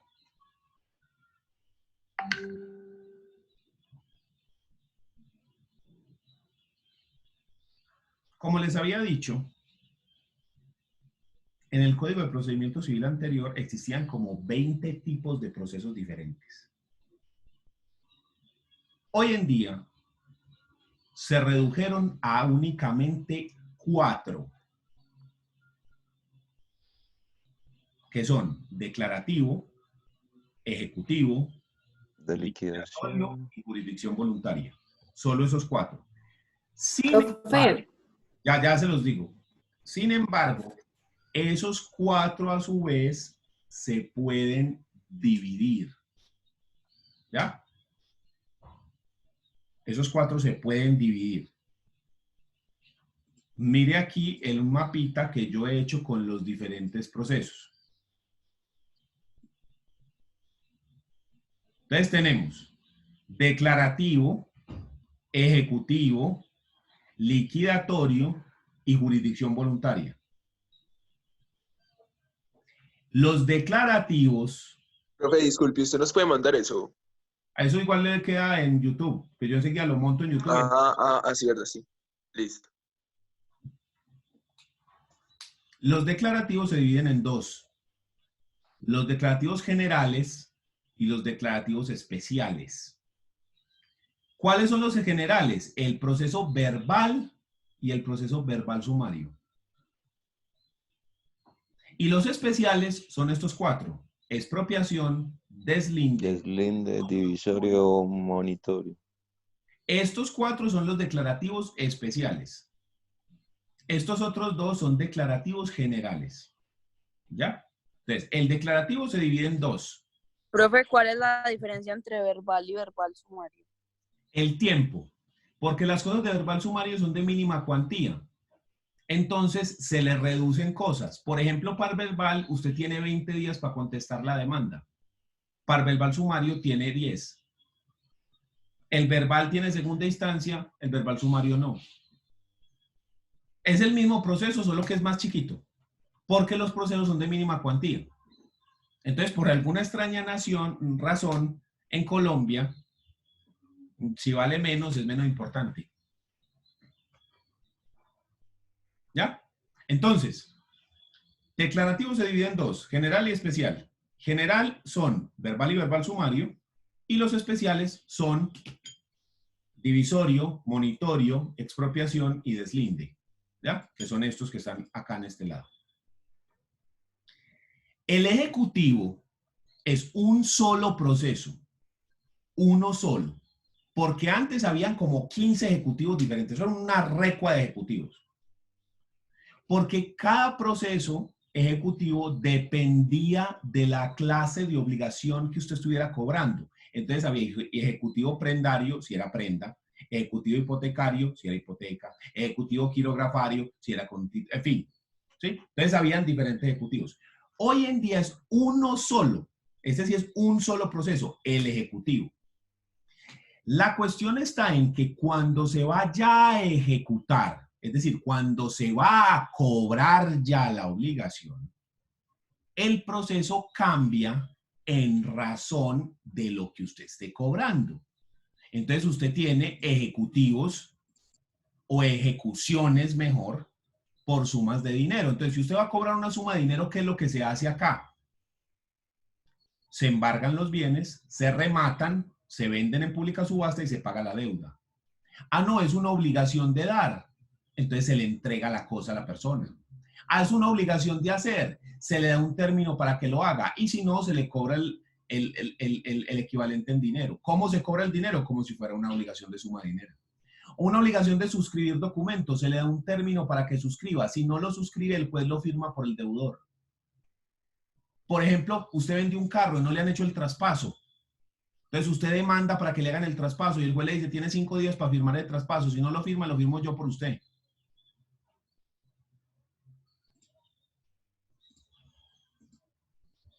Obligación de no hacer. El juez le da la orden de no hacer y si ya hizo, le da la orden de destruir. Si no lo destruye en un término que se le da, 5 días, 10 días, un mes, entonces el juez contrata a quien destruya la obra construida y se le cobra ese costo al deudor. Por ejemplo, quien construye en terreno ajeno. Se le obliga a que no construya, no, si ya construyó, entonces retire la construcción, destrúyala. Se le da un término, no lo hace, entonces se manda a demoler y se le cobra la demolición. La demolición del Space, ¿no fue algo así? Es más o menos, pero no fue así con un proceso ejecutivo, pero lo que sí fue es que lo que quedó de Space se ordenó por un juez demoler y la alcaldía de Medellín contrató la empresa de demolición por excelencia en Colombia que se llama Atila y ellos demolieron y luego le cobraron a la gente de CDO la demolición. Porque ellos también fueron los que demolieron el puente del Chirajara. ¿Se acuerdan? Que era el puente ese que tenía las 2 colitas y que se cayó. Ellos también demolieron eso. Y también demolieron allá en la Loma de los Bernal, que hubo un edificio también de esas cosas de Space y eso, que también les tocó demolerlo. Y esa misma firma fue los que demolieron eso. O sea, esos manes son expertos en demoler. Muy bien, entonces, ejecutivo es solo uno. Pero cambia al final cuando usted ya va a cobrar la obligación, cambia dependiendo de lo que usted vaya a hacer. Si es plata, si es hacer, si es no hacer, etc. Los liquidatorios sí son varios, porque hay liquidatorio de sucesión, liquidatorio de sociedad conyugal, liquidatorio de sociedad patrimonial, que esta es la de compañeros permanentes. Esto es el mismo proceso, es la misma cosa, solo que este es para matrimonio y este es para compañeros permanentes. ¿Sí? Es lo mismo. Unión marital de hecho, matrimonio. Para sociedades comerciales, ¿sí? Liquidación para sociedades comerciales y la insolvencia de persona natural no comerciante. ¿Qué es eso? Los comerciantes y las personas jurídicas tienen una ley que es la ley de quiebra, ¿sí? Es decir, que no pueden hacer frente a las obligaciones que tienen porque los activos, el ingreso, Profe, no le da para pagar. Entonces, se declaran en quiebra. ¿Qué hace la quiebra en una empresa? Usted dice, se quebró el éxito. Llamamos a todos los acreedores y les decimos, venga, fílesen porque esto se quebró. ¿Qué hacemos? Cogemos todo el patrimonio del éxito y lo repartimos para pagar las deudas. Estamos hablando de los locales, la mercancía, la plata, todo lo que tenga para pagar las deudas. Si se logran pagar todas y sobra algo, se le devuelve a los dueños. Si no se logra pagar todo, entonces se paga una en proporción a lo que se le debe a cada uno y listo. Y llórelo. Y el resto de la plata que me quedaron debiendo, como dice el narrador, llórelo, papá. Eso se dice que quedan insolubles. Sí. Pero la profe, gente... yo tengo una pregunta, Dígame, pregúnteme. pero no viene pues como al tema. ¿Cómo funciona una sociedad? En estos días yo estaba pues mirando algo de una sucesión y en la parte de los linderos decía dizque sociedad de hermanos, no sé qué, ¿eso cómo funciona ahí? Lo que pasa es que hay diferentes tipos de sociedades. Entonces, dependiendo de la clase de sociedad, tiene un funcionamiento diferente. Hay sociedades anónimas, hay sociedades en comandito, hay sociedades de hecho, en fin. Hay muchos tipos de sociedades. Lo que Es como el tipo. es la jurídica de la sociedad. Por ejemplo, si es anónima, entonces no, su nombre lo indica, no se sabe quiénes son los dueños y esos dueños tienen unas responsabilidades limitadas. Si es una sociedad de hecho, tiene, si se sabe, en fin, eso es la regulación jurídica de la sociedad. Pero eso ustedes lo ven después en una materia específica para eso. Las personas naturales no tienen esa ventaja. Las personas naturales, ¿qué pasa si usted tiene muchas deudas y no las puede pagar? Nada, jodido. Entonces se trajo esa figura y se dijo la insolvencia de persona natural no comerciante. Es decir, las personas naturales que sin ser comerciantes, usted o yo, nos llenamos de deudas y no las podemos pagar, no tenemos con qué pagarlas, entonces podemos hacer este proceso. ¿Y qué hacemos? Llamamos a todos los acreedores, repartimos todo el patrimonio que tenga la persona, si se puede pagar y sobra, se me devuelve. Si no se puede pagar, Lola, lo lamento mucho, pero de malas. ¿Sí? Entonces, ese es el proceso de insolvencia de persona natural no comerciante, que las personas normales, como usted o como yo, liquidan todo el patrimonio para saldar las deudas o lo que se pueda saldar de las deudas y ya. O sea, literalmente usted tiene un comedor y el comedor se parte para Bancolombia, para el Estado, para así. Así. Profe, tanto en la predación de créditos aplica tanto en persona natural como en persona jurídica.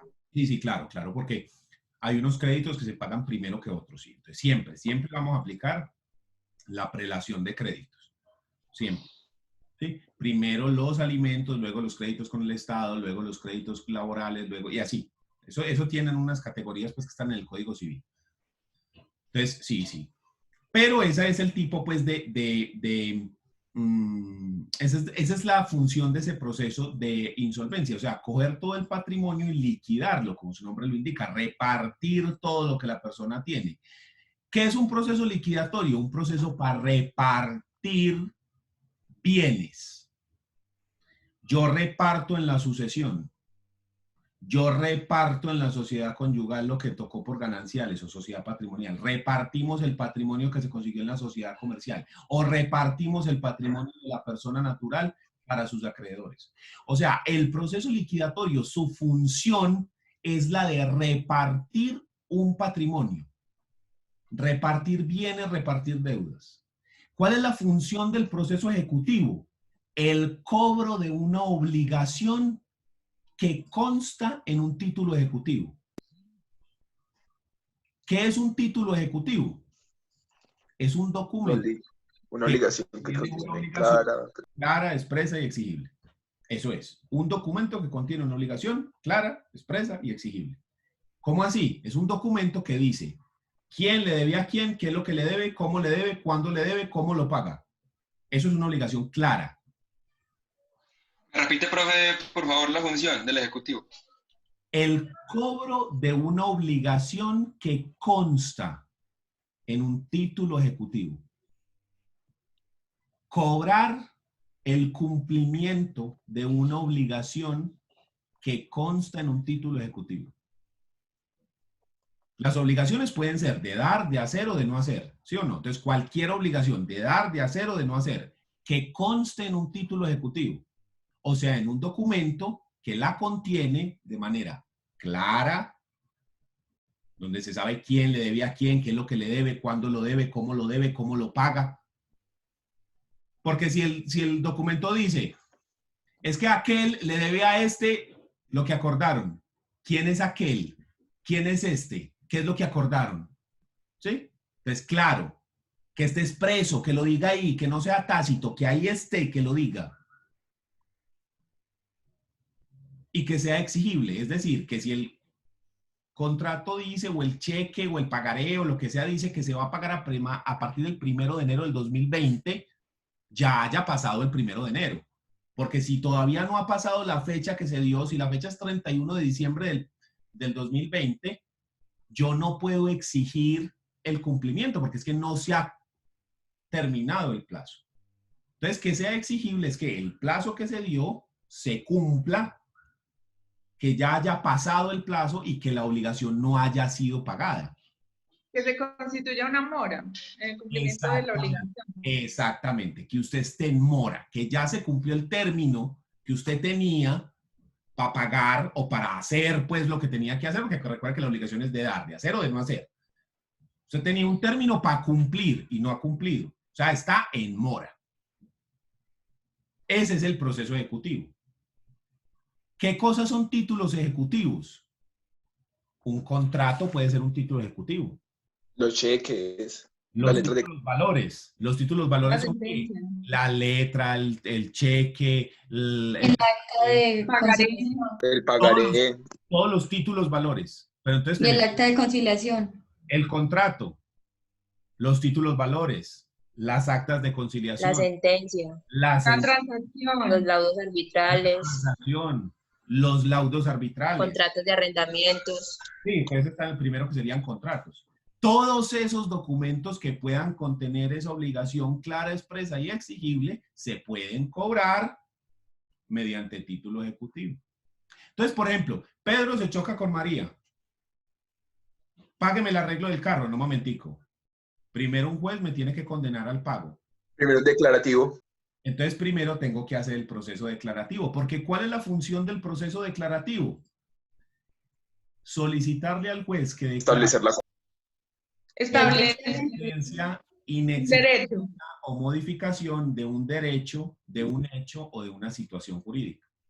Profe, me repite, porfa, que no escuché y gracias. La finalidad del proceso declarativo es solicitarle al juez que declare la existencia, inexistencia o modificación de un hecho, un derecho o una situación jurídica. Profe, ¿y cómo se hace? Pues, ¿cuál es el procedimiento? Eso lo vamos a ver más adelante, pero básicamente usted, ¿qué es lo que le dice? Señor juez, declare que el día tal ocurrió un accidente de tránsito y que el señor Pedro Pérez fue el responsable civilmente de ese accidente. Es decir, declare que él fue el que tuvo la culpa. O sea, que sería como en un memorial o como presentando una demanda. En la demanda. Y usted le dice, además de que lo declare, porque es que el juez dice, sí, él es el culpable, ya. No, no, no. Además de eso, condénelo. a Todo indemnizar el perjuicio. eso van las pretensiones, ¿no? Exactamente. Entonces, usted, como juez, perdón, como abogado, le solicita al juez que declare el accidente, que declare la culpabilidad y que condene. Entonces el juez llega y dice, sí señor, Pedro Pérez fue el que tuvo la culpa y tiene que pagar la suma de 50 millones de pesos. Y entonces, a ver la plata. No, usted ya hizo el proceso ejecutivo y con ese logró la sentencia que dice que el man le tiene que pagar. ¿Ahora qué le toca hacer? Declarativo fue ese, ahora sigue el ejecutivo. Ahora le Ejecutivo. toca hacer ¿qué? El proceso ejecutivo para poder cobrar lo que dice en el título ejecutivo. ¿Cuál es el título ejecutivo suyo? La sentencia. Entonces usted, para que le paguen el choque, tiene que hacer 2 procesos. Ya sabe por qué la gente cuando se choca se baja y empieza a negociar entre ellos. Porque para que le arreglen el carro usted tiene que hacer 2 procesos. Por eso es que se bajan a negociar. Profe, cuando hay un Más título barato. valor que está mal, que se llena mal o se ejecutó de mala manera o no de forma correcta, ¿se haría primero un declarativo o el título valor no vale? El título de valor no vale, entonces usted no lo puede cobrar como ejecutivo, porque ese documento no es un título de valor porque no cumple con las características. Entonces, ¿qué le toca hacer a usted? Se hace un declarativo para que tenga validez ese título. ¿Cuál? Véalo acá, monitorio. Esa es la razón de ser de este proceso, véalo. Para eso es que se creó esto.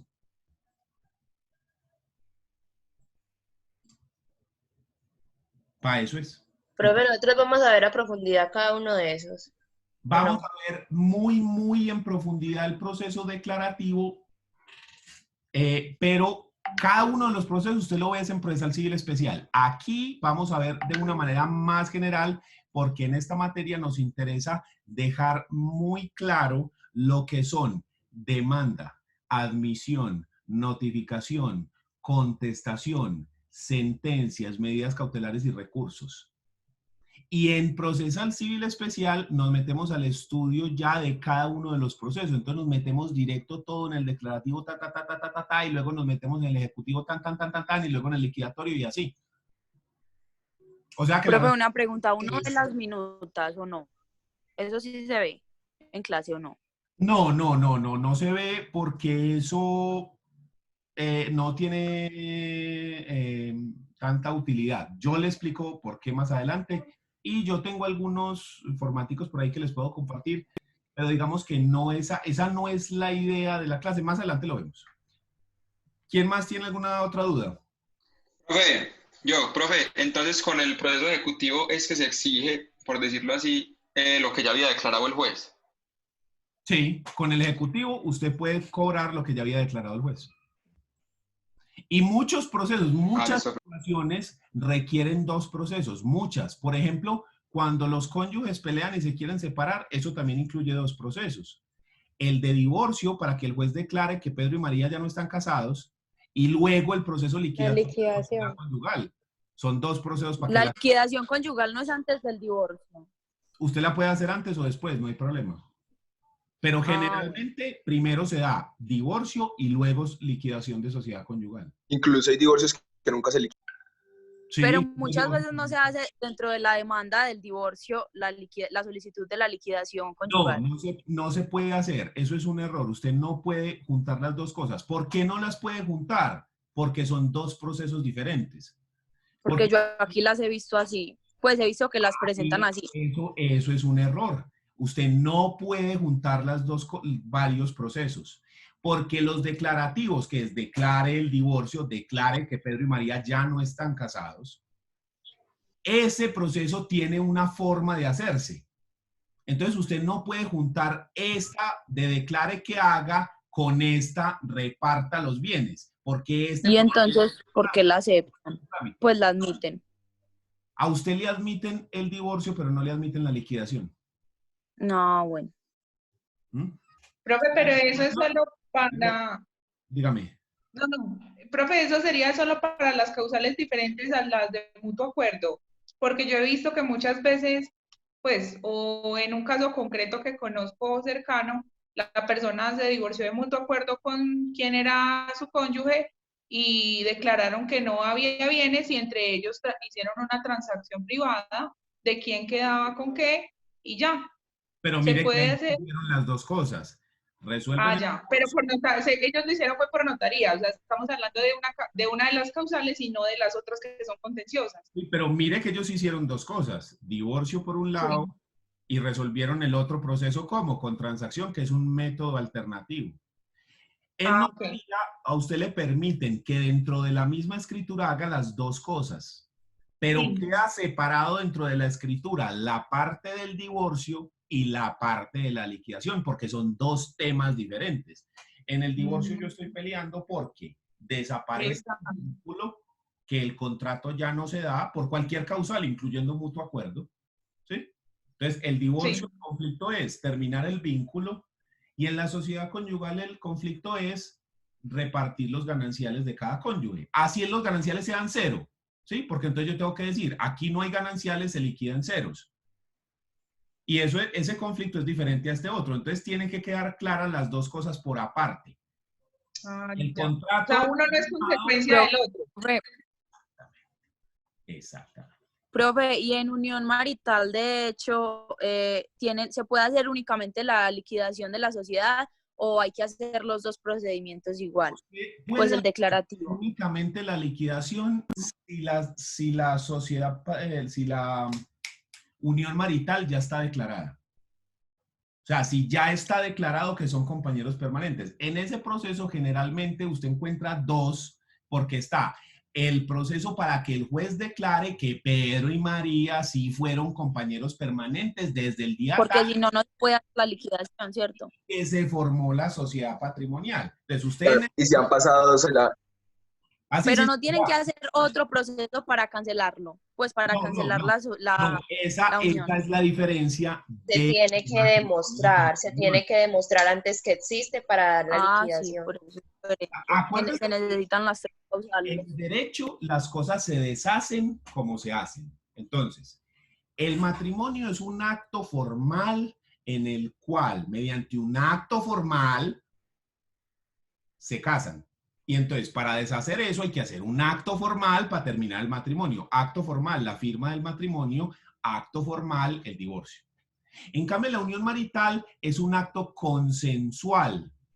Usted se va a vivir con el otro y ya, es compañero permanente, ¿sí o no? Solo depende de la voluntad. Depende de la voluntad. ¿Usted qué necesita? Si no tiene solemnidad. ¿Sí? No tiene solemnidad. Que tenga la... Sí. Para terminar lo que también depende de la voluntad, usted se va y él se va. Entonces, ¿usted qué es lo que necesita? El proceso para declarar que eso sí existió, para poder demostrar que sí había una unión marital y una sociedad patrimonial. Entonces, la gente primero demanda en la declaración de unión marital. Y entonces el juez dice, sí, efectivamente, ellos fueron compañeros permanentes. Usted ya lo declaró y vivieron desde el día tal hasta el día tal. A partir de ese día se separaron. Entonces, ¿después qué hacemos? Liquidamos. Entonces, listo. Ya el juez dijo que habíamos convivido en este espacio de tiempo. Ahora liquidemos lo que se consiguió en ese espacio de tiempo. Entonces, el otro proceso es liquidar lo que el juez dijo que, ¿sí? El espacio de tiempo, entonces usted dice, en este espacio de tiempo se consiguieron estos bienes, tan, y vamos a repartirlos.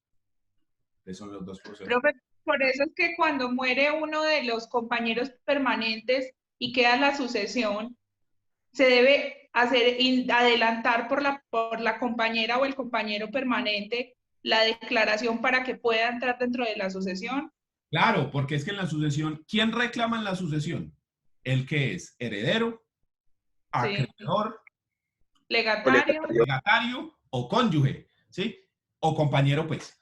Entonces, el cónyuge, ¿cómo demuestra que es cónyuge? Él tiene la prueba, el registro civil de matrimonio. Pero en cambio el otro no tiene prueba. El otro simplemente dice, yo fui, ¿sí o no? Y le preguntó a una amiga. Entonces, ¿qué es lo que pasa? Usted necesita una prueba. La ley no es... pero la extrajuicio no sirve. Eso debe ser con una escritura. La ley 9 o un acta de conciliación.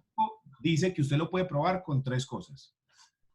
Una escritura pública de constitución de unión marital de hecho, un acta de conciliación donde los compañeros reconocen que son compañeros, o la sentencia. Entonces, si la gente no tiene ni el acta de conciliación ni la escritura, ¿qué le toca hacer? Demandar. Entonces, demanda para que el juez reconozca que es compañero permanente. Y ya cuando tiene esa sentencia, va y se presenta a la sucesión y dice, mire papi que yo sí. Y entonces ahí ya tiene la calidad y ya puede ingresar a la sucesión y ahora sí puede cobrar el dinero. En las dos primeras opciones, ambos compañeros tienen que asistir, obviamente por la conciliación y eso. Pero digamos, el caso que yo acabo de decir, como es uno, pues como nunca la declararon, a él le tocaría, a la persona le tocaría demandar sí o sí. Sí. O si lograra, pues, pero ya no sería sucesión, porque pues está muy difícil como revivir al man. Pero si la persona lograra llegar a una conciliación y entonces que el otro le reconozca, listo, ya no le toca demandar, ¿ya? Pero en la sucesión... Y así se le reconoce, igual tiene derecho al 50%, pues tendría los mismos derechos del cónyuge. Sí, sí, sí. De lo que se consiguió dentro del unión a título oneroso, porque es que eso tiene también sus reglas. Eso no es que a ver la mitad de todo, no mames. Si se convivió entre este tiempo y este tiempo, lo que se consiguió ahí a título oneroso. No es que la mitad de todo, ya, venga a ver, no. Sí, eso tiene sus reglas, como todo. Profe, yo tengo Y una tiene pregunta. hasta un año para levantar la sucesión. Después de un año, ¿cierto, profe? Sí, pierde los derechos patrimoniales. Dígame. Profe, estas clases de procesos, independientemente de cuál sea, son competentes para conocerlos tanto el municipal como el circuito, como los tribunales del distrito, ya obviamente dependiendo de la cuantía y la materia. Sí, pero los de familia, lo pueden conocer cualquiera. Sí, y los de familia. O sea, estos 4 procesos que estamos viendo acá, lo puede conocer juez civil municipal, juez civil del circuito, Tribunal Superior de Distrito, Corte Suprema de Justicia en Sala de Casación Civil, juez de familia y Tribunal Superior de Distrito, Sala de Familia. Esos 6 jueces pueden conocer procesos con esta índole. Pueden, pero eso tiene unas reglas, ¿cierto? Porque entonces que el municipal que el circuito, que solamente llega a la corte tal, ¿sí? Entonces, uno podría decir que de regla general todos los jueces que sean civiles o de familia pueden conocer estos procesos. Pero, pues ya cuando uno se pone en la minucia y dice, no, pero es que mire que no, porque no puede llegar hasta allí, porque entonces ¿me entiende? Pues entonces uno diría que, no, vea, es que el verbal sumario, como es de mínima cuantía, entonces solamente lo puede conocer, nunca llegaría a la corte, ¿sí me entiende? Pero digamos sí, que... Dependiendo de las... Eso, pero ya dependiendo pues de las cuantías, ya sería, ya va donde cada cual. Manuela pregunta aquí que si para el caso de los compañeros permanentes tiene validez la declaración extrajuicio. No.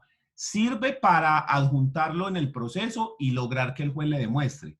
Pero no le sirve la declaración extrajuicio porque la ley 979 del 2005 dice de manera específica que son 3 documentos que usted puede aportar. Si no tiene ninguno de los 3, no se puede.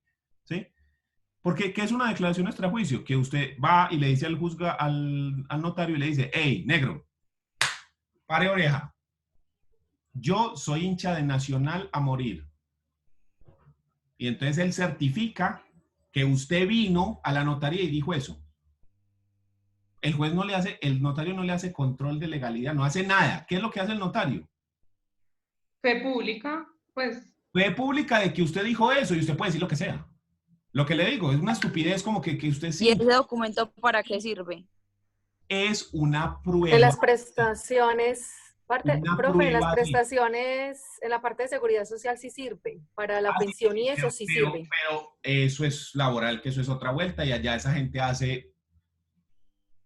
¿Listo? Maromas. Sí, eso hacen brujería de otra forma. Nosotros hacemos... Profe, y otra pregunta, ya la última.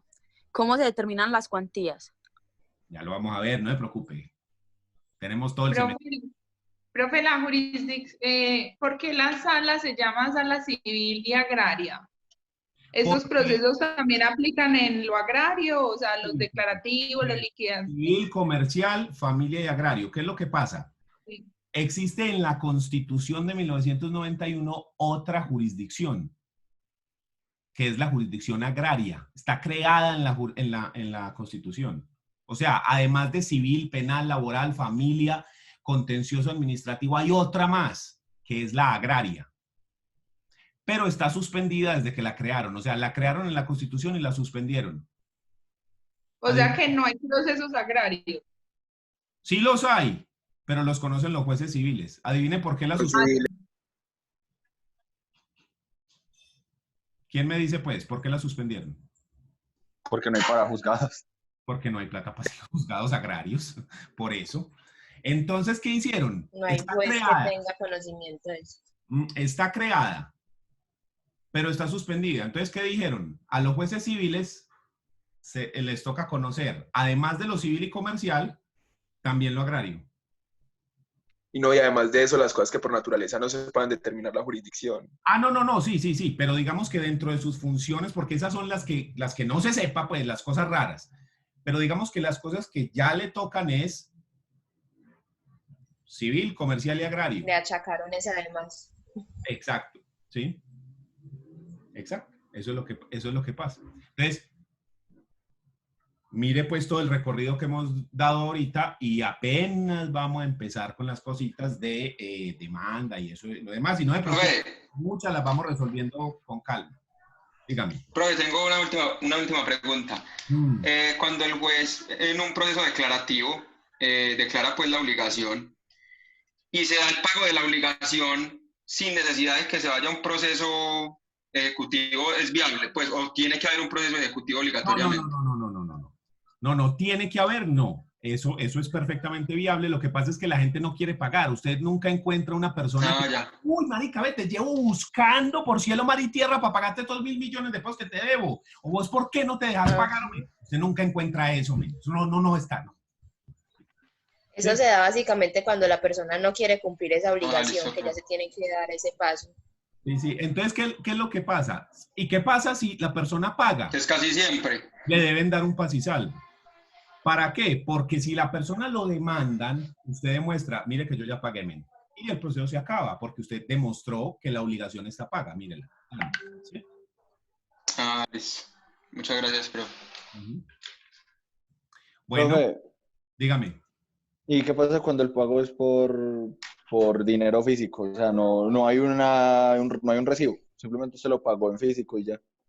Yo le cuento esta historia. Yo tengo un cliente que se divorció de mutuo acuerdo y entonces ahí hicieron un acuerdo de alimentos con el niño. Y él quedó de pagar 2 millones de pesos mensuales. Y el tipo es odontólogo, entonces el man trabaja, cobra las consultas, iba recogiendo en el mes la plata y la llevaba en efectivo y se la daba a la señora. Resulta que este año lo demanda la señora, diciendo que el man en los últimos 2 años no le ha pagado ni un peso y que le debe como 60 millones de pesos. ¿Sabe qué le tocó hacer al man? Pagar los 60 millones de pesos. Porque el que tiene que haber papelitos. Paga 2 veces. Paga 2 veces. O que al menos lo hubiera hecho por profe, recibos de consignación, conversaciones de WhatsApp, no había nada. O así hubieran sido recibos de supermercado. Así hubieran sido sus recibos de supermercado, de pañales, lo que haya sido, le hubiera servido. Sí, pero como no tenía nada de eso. Y entonces le pregunto yo, pero ¿y quién puede al menos testificar que eso? No, pues ella. Y yo, no, papi, consiga la plata, men. ¿Sabe qué logró? No, pero no pagarle solo 40. Muy descarada. Con los otros 20, desaparición forzada. Entonces, ¿cuál es la enseñanza ahí? El que paga mal, paga 2 veces. Entonces, usted siempre, o recibo de pago, o al menos el recibo de consignación o transferencia. Yo por eso a mis clientes siempre le digo, paga por transferencia. Es que no tiene cuenta, ábrale una, es que no la quiere abrir. Ábrasela al niño y se la consigna ahí. Para que le quede prueba. ¿Sí? Profe, ¿qué pasa cuando uno es deudor al constituirse un título y al pagar la obligación la persona no restituye el título? Ahí en ese caso tenemos un problema y usted podría solicitarle a un juez que declare que la obligación ya no existe para viendo el pago y pero es maluco, pues. Porque lo ideal no es solo que lo restituya, al menos que lo destruya pues en su presencia. Pero... Sí, porque esa persona podría usar ese título para hacer un ejecutivo Claro. y cobrarse nuevamente el dinero. Sí, exactamente. Claro que si usted tiene prueba, pues entonces eso se le dificulta porque usted dice, yo ya pagué, mire las pruebas, entonces ya es más difícil. Pero siempre queda ahí, o sea, lo ponen a usted a hacer fila, pues. ¿Sí? Lo ponen a hacer fila. Bueno, muchachos, ya llevamos 2 horas cuando la clase debía durar hora y media. Sí, profe. Subo la Listo, clase, profe. ahorita la pongo a subir a YouTube, por ahí unas 2 o 3 horas la pueden ver en el canal y así vamos a hacerlo con todas las clases. ¿Listo?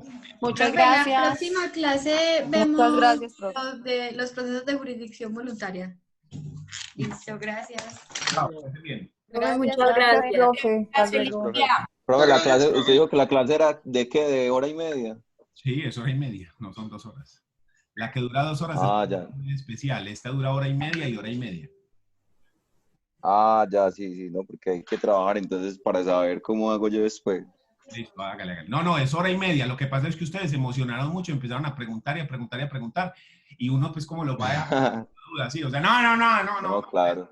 Se extendió porque, pues, el tema nos dio y empezamos a conversar y toda la cosa. Pero va a durar hora y media, pues, en la medida de lo posible. Listo. Profe, mil gracias. Que esté muy Chao, bien. muy bien. Se cuidan.